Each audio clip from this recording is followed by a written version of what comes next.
Hello students, welcome to my channel. After a long time I am back again with the new lesson from class 11th biology. So the chapter name is biological classification. तो देखो आज हम ये नया chapter शुरू करने वाले हैं। तो सबसे पहले है बायोलॉजिकल क्लासिफिकेशन से आप समझते क्या हो कि बायोलॉजिकल क्लासिफिकेशन क्या होती है। अब देखो हमारा जो वर्ड है उसमें डिफरेंट वैरायटीज़ के लिविंग ऑर्गेनिजम्स रहते हैं। प्लांट्स हैं, एनिमल्स हैं, बैक्टीरिया हैं, माइक्रो ऑर्गेनिजम्स हैं, ठीक है, डिफरेंट टाइप्स के लिविंग ऑर्गेनिजम्स रहते हैं। अब देखो अगर हमने इनकी स्टडी करनी है तो हम इनको एक साथ स्टडी तो नहीं कर सकते हैं ना, तो इसलिए हमें इनको क्लासीफाई करने पड़ता है, इनकी क्लासिफिकेशन करनी पड़ती है। इनको डिफरेंट ग्रुप्स में रख के हम ईजिली इनकी क्लासिफिकेशन कर सकते हैं, इनको स्टडी कर सकते हैं। ओके, सो इफ़ आई से व्हाट इज़ बायोलॉजिकल क्लासिफिकेशन, तो उसकी डेफिनेशन क्या होगी?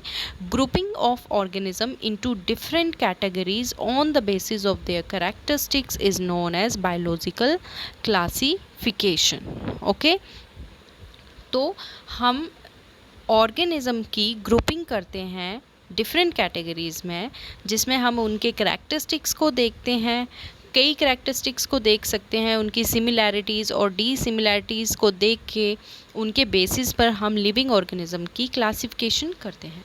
देखो ये जो बायोलॉजिकल क्लासिफिकेशन है it is a scientific process. Okay, ये साइंटिफिक प्रोसेस होता है, इसमें कुछ प्रोसीजर्स होते हैं जो साइंटिस्ट बनाते हैं, ठीक है, हम उनको फॉलो करते हैं और उन्हीं प्रोसीजर्स को फॉलो करते हुए हम डिफरेंट ऑर्गेनिज्म की ग्रुपिंग करते हैं डिफरेंट कैटेगरीज़ में।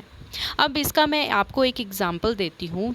जैसे देखो मैंने एक 2 लेग वाले एनिमल देखे और 4 लेग वाले एनिमल देखे, तो मैं क्या करूँगी, मैं 2 लेग्स वाले एनिमल्स को एक ग्रुप में रख दूँगी और 4 लेग्स वाले एनिमल्स को दूसरे ग्रुप में रख दूँगी। इस तरह से मैं ऑर्गेनिज्म की क्लासिफिकेशन करूँगी, उनको डिफरेंट ग्रुप में रख के। यहाँ पर मैंने कौन सा करैक्टर लिया, मैंने 2 लेग्स और 4 लेग्स वाले एनिमल्स को अलग अलग कैटेगरी में रखा।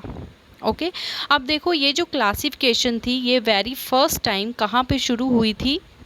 Very first classification is done by human beings. सबसे पहले एंशियंट टाइम में जो ह्यूमंस थे उन्होंने ये क्लासिफिकेशन दी थी। उस वक्त they did not know about the scientific criteria।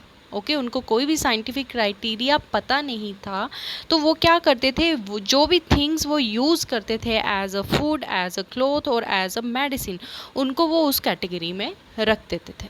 जैसे फूड की कैटेगरी में जो भी खाते थे वो, जैसे वीट हो गया, राइस हो गया, तो उसको उन्होंने फूड की कैटेगरी में रख दिया। क्लॉथ्स हो गए, जैसे जूट हो गया, तो उन्होंने उसको क्लॉथ की कैटेगरी में रख दिया।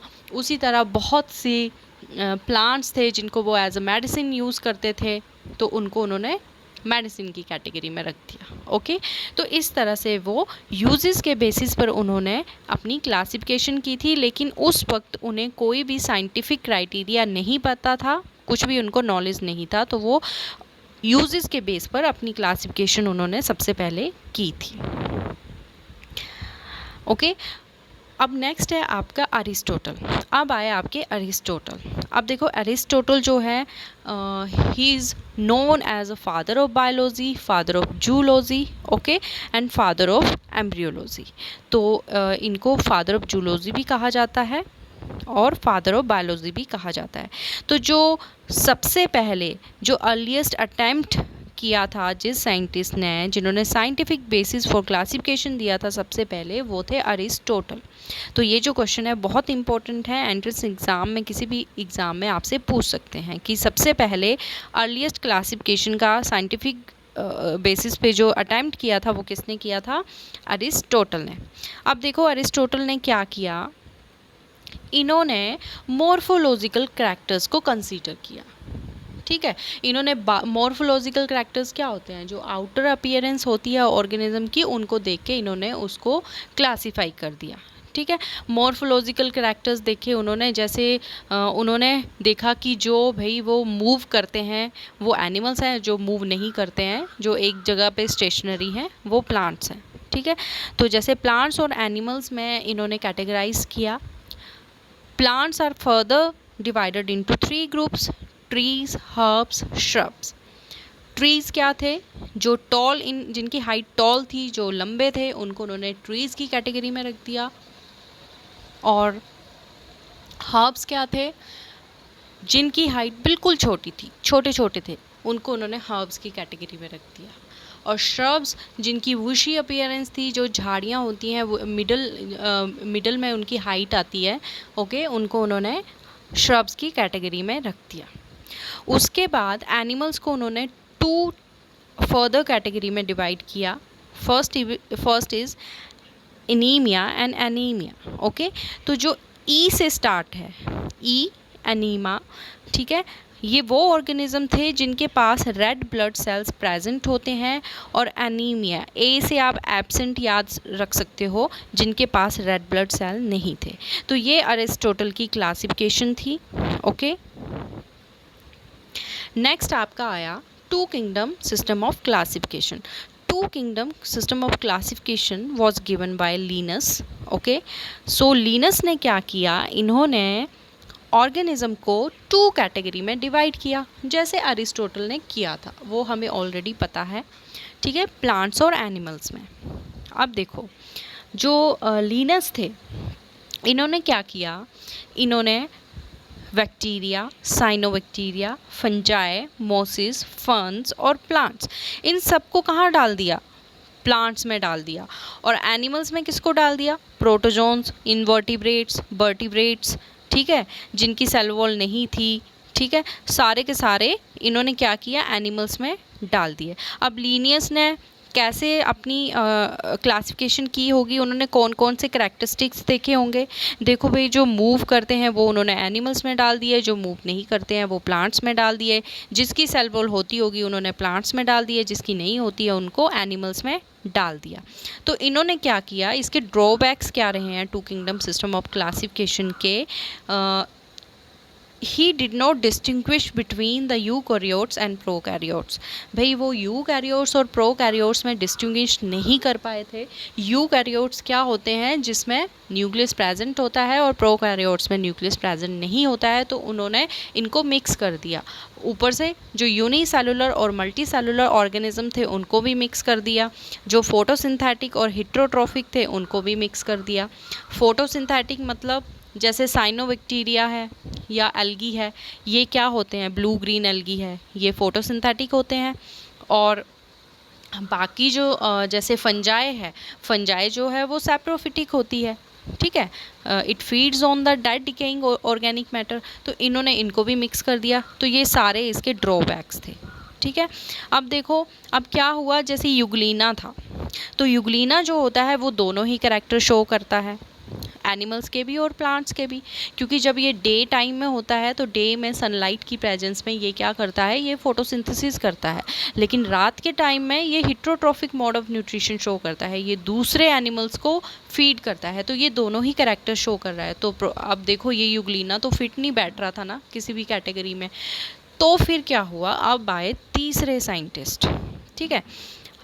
उससे पहले मैं आपको बता दूं कि भाई, जब भी आप कोई भी क्लासिफिकेशन करते हो तो आप उसके ग्रॉस मॉर्फोलॉजी को देखते ही देखते हो, उसके साथ साथ you need to know about other characters also. कौन कौन से करैक्टर्स, भाई उसका सेल स्ट्रक्चर कैसा है, जो सेल वॉल है उसका नेचर कैसा है, मोड ऑफ न्यूट्रिशन कैसी है, हैबिटेट कैसी है, इवोल्यूशनरी रिलेशनशिप कैसा है उस ऑर्गेनिज्म का। तो ये सारी ही चीज़ों को स्टडी करना बहुत ज़रूरी होता है।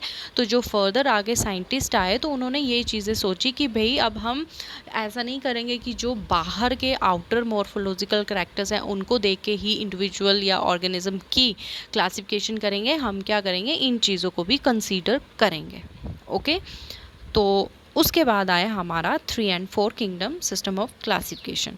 तो जो 3 किंगडम सिस्टम ऑफ क्लासिफिकेशन है, that was given by Haeckel, and 4th system is given by Copeland, okay. तो देखो, हैक्कल ने क्या किया था, हैक्कल ने क्या किया, इन्होंने हमारे पास प्लांट्स और एनिमल्स तो हमें पहले से ही पता थे, जो अरिस्टोटल और लीनस ने दे दिया था हमें कि भाई जो जितने भी लिविंग ऑर्गेनिज्म है वो 2 कैटेगरीज में डिवाइडेड होते हैं, प्लांट्स एंड एनिमल्स, ओके। हैक्कल ने अब क्या किया, एक नया किंगडम इंट्रोड्यूस कर दिया, प्रोटिस्टा, ओके, प्रोटिस्टा इन्होंने इंट्रोड्यूस कर दिया। अब इन्होंने क्या किया, प्लांट्स के अंडर कौन कौन से आ गए, मोसिस, फर्न्स, ब्रायोफाइट्स, जिम्नोस्पर्म, एंजियोस्पर्म, ये सारे के सारे आ गए प्लांट्स में। एनिमल्स में आ गए हमारे इनवर्टिब्रेट्स और वर्टिब्रेट्स, और प्रोटिस्टा में हमारे आ गए fungi, protozoans, algae, bacteria and slime moulds. अब देखो इन्होंने क्या किया, इन्होंने प्रोटिस्टा में बैक्टीरिया को भी डाल दिया, स्लाइम मोल्ड्स को भी डाल दिया, ठीक है, और एल्गी को भी डाल दिया, प्रोटोजोन को भी डाल दिया, फंजाई को भी डाल दिया। तो ये तो कोई भी मतलब कोई बात नहीं बनी ना, इन्होंने फिर से वो उथल पुथल कर दी, ठीक है। तो देखो तो इन्होंने क्या किया, इसका ड्रॉबैक क्या था, इन्होंने भी क्या किया था कि ये प्रोकैरियोट्स और यूकैरियोट्स को अलग नहीं कर पाए। ओके, इन्होंने सारे एक ही जगह प्रोटिस्टा में सारे के सारे एक ही जगह सबको डाल दिया। उसके बाद आए कोपलैंड। कोपलैंड ने क्या किया, इन्होंने नया किंगडम इंट्रोड्यूस कर दिया, मोनेरा।